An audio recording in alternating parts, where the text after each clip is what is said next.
అందరికీ నమస్కారం. కథలోకి వెళ్ళబోయే ముందు కొత్తగా మన ఛానల్ చూస్తున్న వాళ్ళు తప్పకుండా ఒక లైక్ చేసి ఛానల్‌ని సబ్స్క్రైబ్ చేసుకోండి. ఇక కథలోకి వెళ్తే మంచితనానికి మారుపేరుగా రామకృష్ణయ్య గారి ఇంటిని చెప్పుకుంటారు చాలామంది. ముందు పెద్ద గేటు, గేటుకి ఇరువైపులా నందివర్ధనాలు, కనకాంబరాలు ఎప్పుడు చూసినా విరగబూసే ఉంటాయి. ముందు వరండా, దానికి రెండు వైపులా 2 గదులు, వాటికి వరండాల నుంచే ద్వారాలుంటాయి. ఒకటి రామకృష్ణయ్య గారు, మరొకటి కొడుకులు ఆఫీస్‌లా వాడుకుంటారు. ఆ 2 గదులకు లోపల ఇంటితో సంబంధం ఉండదు. కానీ ఇప్పుడు ఒక గదికి తాళం ఉంది. ఇకపోతే సింహద్వారం దాటి లోపలికి వెళ్తే పెద్ద హాలు, దానికి 2 వైపులా అటు 2 గదులు, ఇటు 2 గదులు, పైకి మెట్లు. హాలు దాటితే అడ్డంగా ఇల్లంతా వెడల్పుతో పెద్ద గది. వెనక వంటిల్లు విడిగా ఉంటుంది. పైన హాల్లో ఉయ్యాల బల్ల, మిగిలిన హంగులన్నీ ఉంటాయి. వెనుక గోడకు ఆనుకుని 3 గదులు. వాటిలో ధ్యానం, ధాన్యం సామాను, ఒక గది పనివాళ్ళకు. రామకృష్ణయ్య గారికి 2 కొడుకులు, ఒక కూతురు. వాళ్ళకి 2 పిల్లలు చొప్పున. ఆ ఇంట్లో లక్ష్మితో పాటు సరస్వతి కూడా కేజీ నుంచి పీజీ వరకు ఆడుకుంటూ ఉంటుంది. అదొక రాగాల పొదరిల్లు, పిల్లల బొమ్మరిల్లు. ఎప్పుడూ కబుర్లతో, కేరింతలతో, పిల్లల కీచులాటతో సందడిగా ఉండే ఆ ఇల్లు ఈవేళ మౌనంగా, గంభీరంగా, ఏదో జరగబోయేదానికి ఎదురు చూస్తున్నట్లుగా నిశ్శబ్దం రాజ్యమేలుతూ ఉంది. కొద్దిసేపట్లో వకీలు రామనాథం గారు వచ్చి వీలునామా చదివి వినిపిస్తారు. అందరి మనసుల్లోనూ ఉత్సుకత. వ్యాపారంలో ఎవరికెంత వాటా రాశారో, ఇల్లు ఎలా పంచారో, పొలాలు ఎవరికెన్ని ఎకరాలు రాశారో, అన్నిటినీ మించి మరొక ప్రశ్న అందరి మనసుల్ని వేధిస్తుంది. నారాయణి జేజమ్మను ఎవరు ఉంచుకోవాలి? ఎవరికి చూసినా 2 పిల్లలు.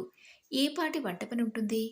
ప్రస్తుతం అన్ని గ్యాస్ స్టవ్లు, మిక్సీలు, వాషింగ్ మిషన్లు. ఓ 400 పడేస్తే పని మనిషి దొరుకుతుంది. జేజమ్మని తీసుకెళ్తే ఒక మనిషి ఖర్చు పూర్తిగా భరించడం అంటే మాటలు కాదు. ఎవరికి వాళ్ళు వీవిడిని ఎలా వదిలించుకోవాలన్న ప్రశ్నకు సమాధానం వెతుక్కోవడంలోనే తల బద్దలు కొట్టుకుంటున్నారు. కానీ పైకి గంభీరంగానే ఉన్నారు. రామకృష్ణ భార్య వరలక్ష్మికి ఏం చేయడానికి పాలుపోవటం లేదు. తనే ఎవరి దగ్గర ఉండాల్సి వస్తుందో, తనతో పాటు నారాయణ కూడా ఉంచుకుంటానంటే ఒప్పుకుంటారో లేదో. ఇప్పుడు ఆవిడ్ని వదలలేకపోతూ ఉంది. ఉంచుకోను ఉంచుకోను లేకుండా ఉంది. జీవితం అంతా ఇంటికే దారపోసింది. నేను తప్ప తనకు మాత్రం ఎవరున్నారని. ఈ విషయం ఏ కొడుకుతో ఎలా ప్రస్తావించాలో తోచకుండా ఉంది. కొడుకులు, కూతురే కాక మనవలు కూడా నారాయణ చేతిలో పెరిగిన వాళ్ళే. ఈ రోజున తనకు మిగిలింది ఏంటి? ఆనాడే మా మాట విని పెళ్లి చేసుకునుంటే తనకు కూడా ఒక జీవితం, కుటుంబం ఉండేది. ఇలా ఎవరి ఆలోచనలతో ఉండగా నారాయణి తలంపులు మాత్రం మరోలా ఉన్నాయి. పిచ్చిదాన్లా అయోమయంగా ఇంటి ముందుకు వెనక్కు తిరుగుతుంది.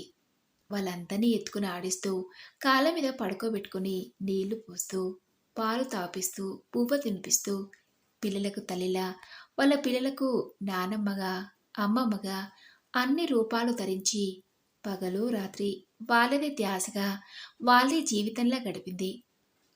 వీళ్ళలో ఏ ఒక్కరిని విడిచి ఉండగలండి? అనుబంధం పెనవేసుకుపోయింది. అందరూ కాఫీ టిఫిన్లు కానిచ్చి తీరుబడిగా కూర్చున్నారు. నారాయణ మాత్రం దిగులుగా, అశాంతిగా, నిరాహారంగా ఉంది. ఆకలేదు. ఎవరికి వారు విడిపోతే అందరూ దూరం అవుతారనే బెంగ. అంతేకాని తన పరిస్థితి ఏమిటి అన్న ఆలోచన మాత్రం రావట్లేదు. నారాయణలో కలుగుతున్న అలర్జీని గ్రహించిన వరలక్ష్మి, టిఫిన్ చేశావా నారాయణి? పోనీ కాఫీ అయినా తాగావా? టిఫిన్ చెత్తుకని పదా అంటూ బలవంతంగా చెయ్యి పుచ్చుకొని వంటింట్లోకి తీసుకెళ్ళింది. ఏమీ తినాలనిపించలేదమ్మా. కంఠం దుఃఖంతో కూడుకుపోతుంది. పోనీ కాస్త కాఫీ అయినా తాగు. కాఫీ పోసి బలవంతంగా గ్లాస్ చేతికిచ్చింది. కాఫీ తాగి వంటింట్లోనే మూల చితకలపడి గోడను ఆనుకుని కళ్ళు మూసుకుంది. మనసు 45 ఏళ్ల గతంలోకి వెళ్ళింది. నారాయణ ఇంటికి ఎప్పుడొచ్చిందో, ఎలా వచ్చిందో సరిగ్గా గుర్తులేనంత చిన్నతనం. రామకృష్ణ చిన్న చిన్న కాంటాక్ట్లు చేసుకుంటూ 2 గదుల అద్దె ఇంట్లో ఉంటున్న రోజది. పెద్దవాడు వరుణ్ పుట్టాక వరలక్ష్మికి పసిపిల్లాడితో ఇంటి పని చేసుకోవడం కష్టమయ్యేది. అప్పుడే స్వగ్రామంలో పొలం పనులు చూసే పాలేరు పాము కాటుతో చనిపోవటం చూసి పాము కడుతూ చనిపోవటం చూసడానికి రామకృష్ణ వెళ్ళటం జరిగింది. కార్యక్రమాన్ని పూర్తయ్యాక పాలేరు వెళ్ళే కూతురు నారాయణ సమస్య చర్చలోకి వచ్చింది. ఆ పిల్ల బాధ్యత తీసుకుంటానని ఎవ్వరూ ముందుకు రాలేదు. ఎవరైనా పెడితే తినేది, లేకపోతే లేదు. భయం భయంగా బిక్కుబిక్కు అంటూ ఏడుస్తూ కూర్చునేది.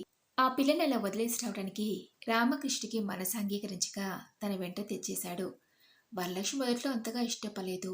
ప్రస్తుతానికి ఉండని, నెమ్మదిగా ఆలోచిద్దామన్నాడు. పెద్ద ప్రయత్నం ఏమీ చేయకుండానే గవర్నమెంట్ హై స్కూల్లో బిల్డింగ్ కాంట్రాక్ట్ చేతికొచ్చింది.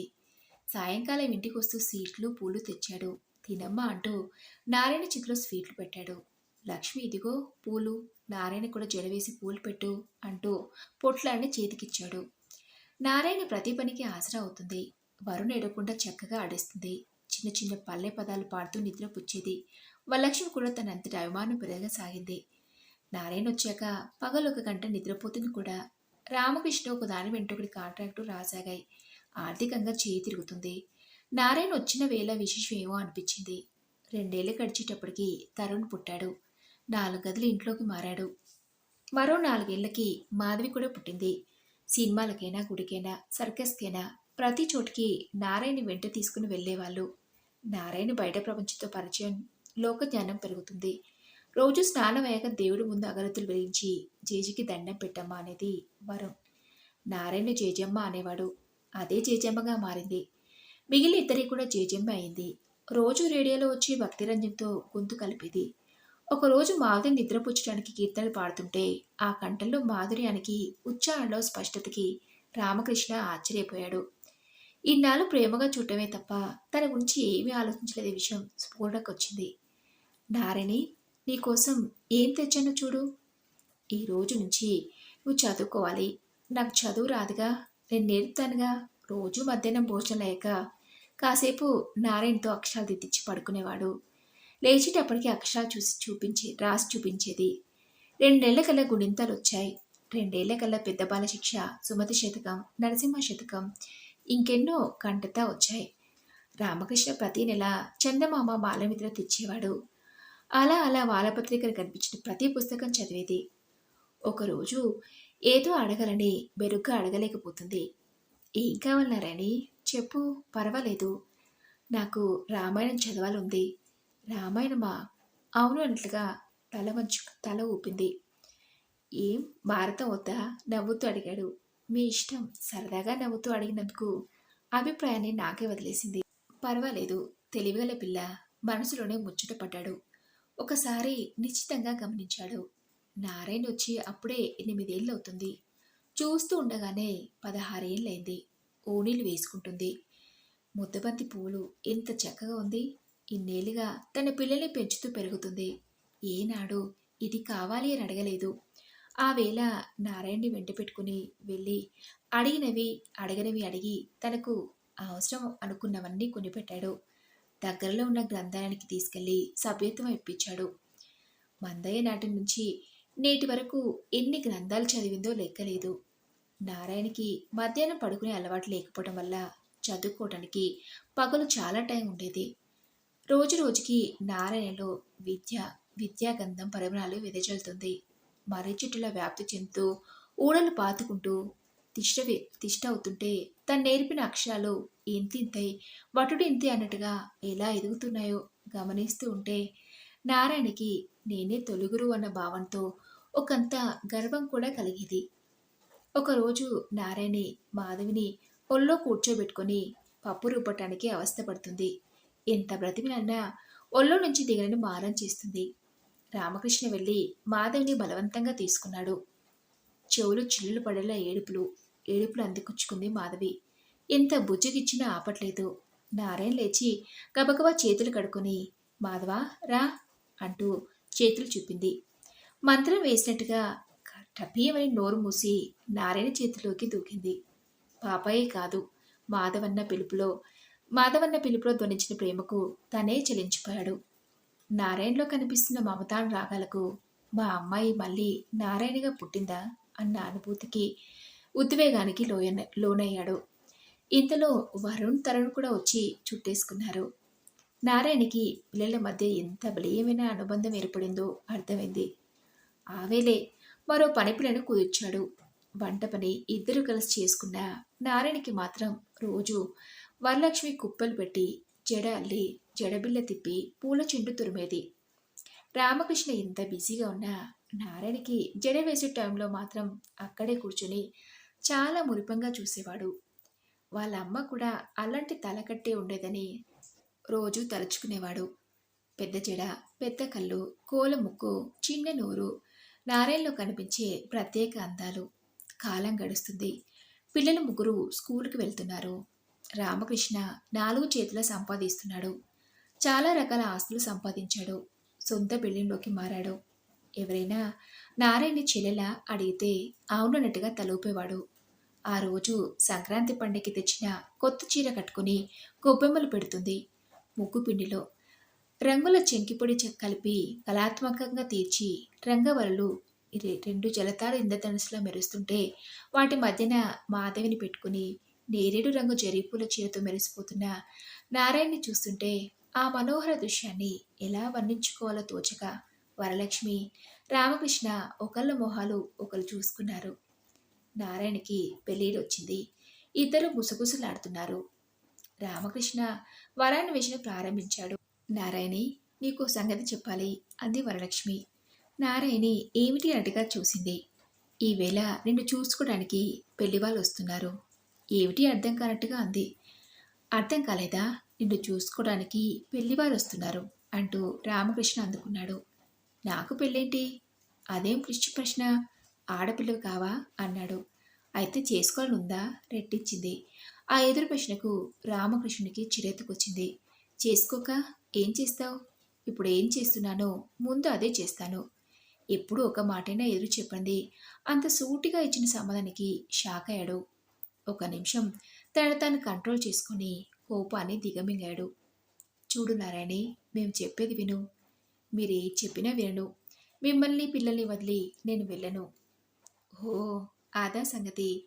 నువ్వు ఎక్కడికి వెళ్ళనవసరం లేదు. ఆ వెనక 3 గదుల్లోనే మా దగ్గరే ఉండొచ్చు. అంటే నా నివాసం ఆ వెనుక 3 గదుల్లోకి మారాలి. అది మరో వ్యక్తితో. అంటే నేను మీ నుంచి వేరైనట్టే కదా. ఇలా ఎప్పటికీ జరగటానికి వీల్లేదు. నాకు ఊహ తెలియని రోజుల్లో తీసుకొచ్చారు. ఆ రోజు నుంచి మీతోటిదే లోకంగా బతుకుతున్నాను. నన్ను మీలో ఒకదానిగా జేజమ్మగా ఉండనియండి. ఈ పదిలమైన స్థానం నుంచి నన్ను వేరు చేయదు. కంఠం దుఃఖంతో కూడుకుపోతూ ఉంటే 2 చేతులతో మొహం కప్పుకొని చివుక్కున వెనక్కి తిరిగి పరిగెత్తింది. ఊహించిన ఈ హఠాత్ సంఘటనకి తేరుకునేందుకు ఇద్దరికీ చాలాసేపు పట్టింది. నన్ను మీలో ఒకదానిగా జేజమ్మగా ఉండనియండి. అదే మాట పదే పదే వాళ్ళ గుండెల్లో ప్రతిధ్వనిస్తూ ఉంది. నారాయణ అంతరంగాన్ని అర్థం చేసుకునే ప్రయత్నంలో వాళ్ళిద్దరి కళ్ళ నుండి ప్రేమ జలజలా రాలాయి. ఇది ఏ జన్మ రుణానుబంధమో అంటూ నిట్టూర్చారు. వరలక్ష్మి ఎన్నిసార్లు నచ్చ చెప్పాలని చూసింది. కానీ నారాయణి ససేమిరా అంది. అంతే.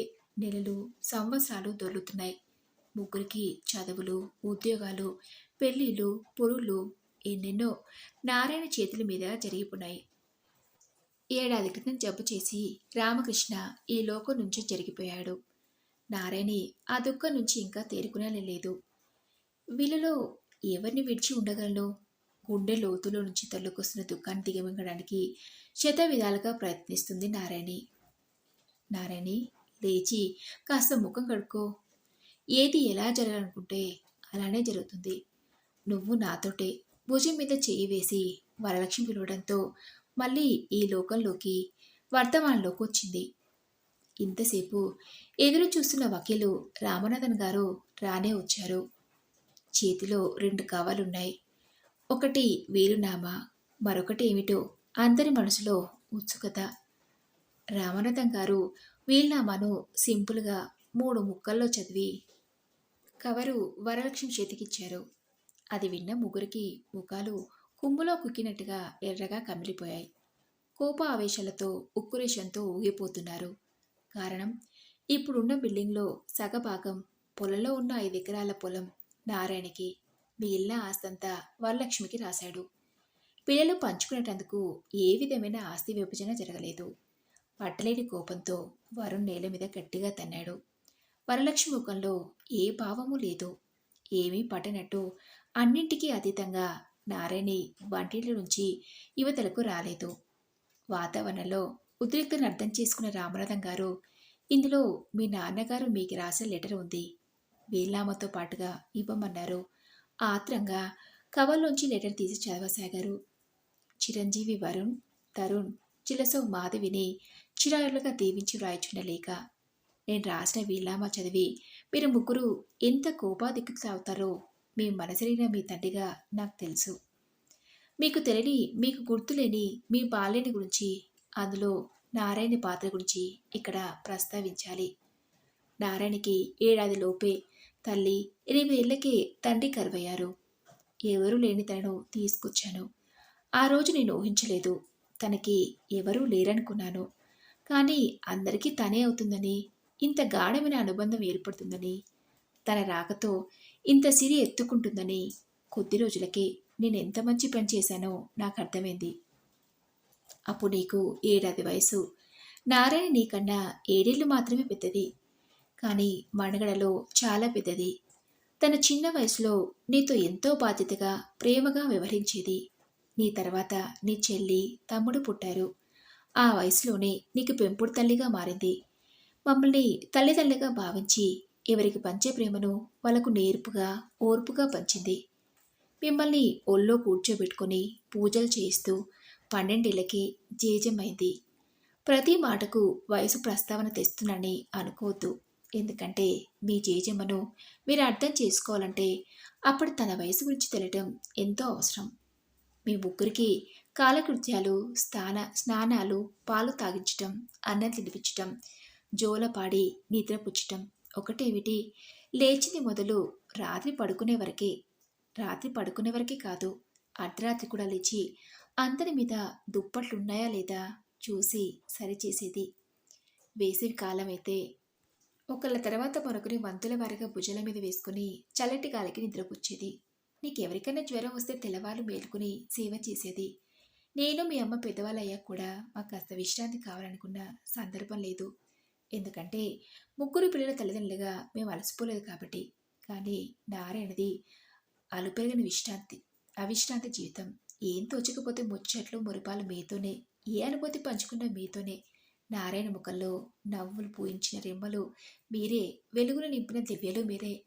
మీరు ముగ్గురు నారాయణ పాదులో మారాక వేసిన మొక్కలు, విరబూసిన వృక్షాలు. గుండెలోతు నుంచి ప్రేమను తోడి తోడి మీ తల తడిపింది. కొత్త క్యాలెండర్ రాగానే ముందు మీ ముగ్గురు పుట్టినరోజులకు గుర్తులు పెట్టుకునేది. ఇంటిని సుఖ సంతోషాలతో నింపుతున్న నారాయణ కూడా పుట్టినరోజు చేయాలనుకున్నాను. తను మన ఇంటికి వచ్చిన రోజున పుట్టినరోజుగా ఎంచుకొని మీ అమ్మ కూడా క్యాలెండర్లో గుర్తులు పెట్టేది. నీకు సేమియా పాయసం ఇష్టం, మీ తమ్ముడికి సగ్గుబియ్యం పాయసం ఇష్టం, మీ చెల్లెకి క్షీరాన్నం ఇష్టం.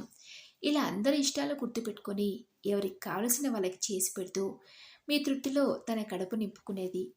నువ్వు అన్నం తినడానికి చాలా పేచి పెట్టేవాడివి. విసుగు పుట్టి మీ అమ్మ 2 అంటించేది. నారాయణ మాత్రం అమ్మకో ముద్ద, నాన్నకో ముద్ద, జాబులకో ముద్ద, అన్నీ తినాలంటే కృష్ణుడికో ముద్ద, విల్లు విరవాలంటే రాముడికో ముద్ద అంటూ ఎన్ని ముద్దలు తినిపించేదో. శుక్లపక్షం రాత్రులు పెరట్లో చాప మీద చేరి పంచకళ్యాణి మీద మబ్బుల్లో సవారీ చేసేవారు. గండబేరుండ పక్షుల మీద సప్త సముద్రాలు దాటి మర్రి చెట్టులో చిలుకలు తెచ్చేవారు. కథలు ఊటలా ఊరేవి. ముఖ్యంగా మరొక మాట చెప్పాలి. నారాయణకి పెళ్లి చేయాలని చాలా ప్రయత్నం చేశాం. తన ఏమందో తెలుసా? నన్ను మీలో ఒకదానిగా జేజమ్మగా ఉండనియండి, నాకు మరొక జీవితం వద్దు అంది. మీకోసం జీవితాంతం బ్రహ్మచారినిగా ఉండిపోయింది. ఈ త్యాగానికి ఏమిచ్చి ఏం చేసి రుణం తీర్చుకోగలం? తోబుట్టులేని నాకు తోడైంది. నాకు చెల్లెలున్నా లక్షణంగా పెళ్లి చేసుకుని వెళ్ళేది. పండగలకి పబ్బాలకంటూ వచ్చి కావలసినవి పెట్టించుకునేది. నారాయణ గురించి తెలుసుకుంటూ ఉంటే ఇంతకొకటి కోపోదిడితే తగ్గుముఖం పట్టినట్టుంది. మరొక మాట, ప్రేమానురాగల సృష్టిలో అతి మధురమైన భావాలు. వీటికి ఇవ్వటమే తప్ప తీసుకోవటమే ఎరగని నిస్వార్థ నిర్గుణాలు. ఇవి కూడా కొందరిలో రూపు దాల్స్తాయి. జీజం ఒక సజీవాకృతి దాల్చిన ప్రేమతత్వం. కొవ్వొత్తులా మన కోసం పెరిగింది. దాదాపు ప్రతి మనుషులను తప్పులో ఉప్పు ఉంటాయి. కానీ మీ జీజమ్మ మాత్రం తప్పెరగని ఉప్పుల కుప్ప. ఎదుటి వ్యక్తి సుఖ సంతోషాలను తనివిగా స్వీకరించడం జేజమ్మను చూసి నేర్చుకోండి. మనందరం ఎవరి ఇష్టానికి తగినట్టుగా వాళ్ళం, ఎవరి పరిధిలో వాళ్ళం, ఎవరి హోదాలో వాళ్ళు, ఎవరి హక్కుల్లో వాళ్ళం, ఎవరి బాంధవ్యంలో వాళ్ళం జీవించాం. కానీ నారాయణ మాత్రం మనందరిలో జీవించింది. ఇక నుంచి మీరందరూ నారాయణలో జీవించాలి. మీకు అమ్మ జేజమ్మ ఇద్దరూ సమానమే. మీ జేజమ్మ మహోన్నత వ్యక్తిత్వం ముందు పేరు పక్కన తొలగించుకునే మీ డిగ్రీలన్నీ దిగదుడిపే. మీలో అహంకారాన్ని తగ్గించుకోండి. కన్న తల్లిదండ్రుల్ని వంతుల వారిగా లెక్కలేసుకునే మనస్తత్వాలున్న ఈ సమాజంలో నారాయణ పరిస్థితి ఏంటి అని నన్ను నేను ప్రశ్నించుకోవటం సమంజసమే అనుకుంటాను. ఆశ్రయం కోరి ఎవరి పంచన చేరే దుర్గతి నారాయణకి పట్టకూడదు. అయినా ఈ పాటికి ఏమీ ఆలోచనలో మార్పు వచ్చి ఉంటుంది. ఎందుకంటే ఇప్పుడు నారాయణి ఎన్నో లక్షలకు అధికారిని కాబట్టి ఆస్తి మీకు పంచలేదు. మీ అమ్మ కూడా వంతులు వేసుకుంటారేమోనని భయం. అయినా మీ అమ్మది మీది కదా. మీ జేజమ్మకు మాత్రం మీరు కాక ఎవరున్నారని. కాకపోతే భద్రత కోసం ఏర్పాటు చేశాను. ఎందుకంటే ఆస్తి అర్హతలను పంచుకుంది, డబ్బు స్థానాన్ని నిలబెడుతుంది.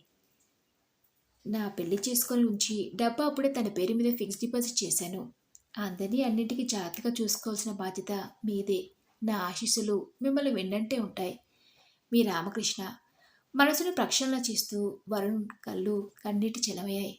జేజమ్మని ఏ మొహం పెట్టుకుని పలకరించాలి, సిగ్గుతో చితకపోతున్నాడు. జేజమ్మ మాత్రం వీళ్ళు దాటిపోయిందని హడావుడి పడుతూ ముందు పిల్లలకైనా తినిపిద్దామని అన్నం కలుపుతుంది. జేజమ్మ, మాకొక ముద్ద పెట్టవు? తలెత్తి చూసింది. అందరూ వరుసగా చేతులు చాపారు. మరి ఇదంటి రోజు కదా. ఈ కథపై మీ విలువైన అభిప్రాయాల్ని నాతో కామెంట్ బాక్స్లో షేర్ చేసుకోండి. అలాగే ఈ కథ మీకు నచ్చితే తప్పకుండా ఒక లైక్ చేసి మీ ఫ్రెండ్స్కి, ఫ్యామిలీ మెంబర్స్కి షేర్ చేయండి. మరొక మంచి కథతో మళ్ళీ కలుసుకుందాం.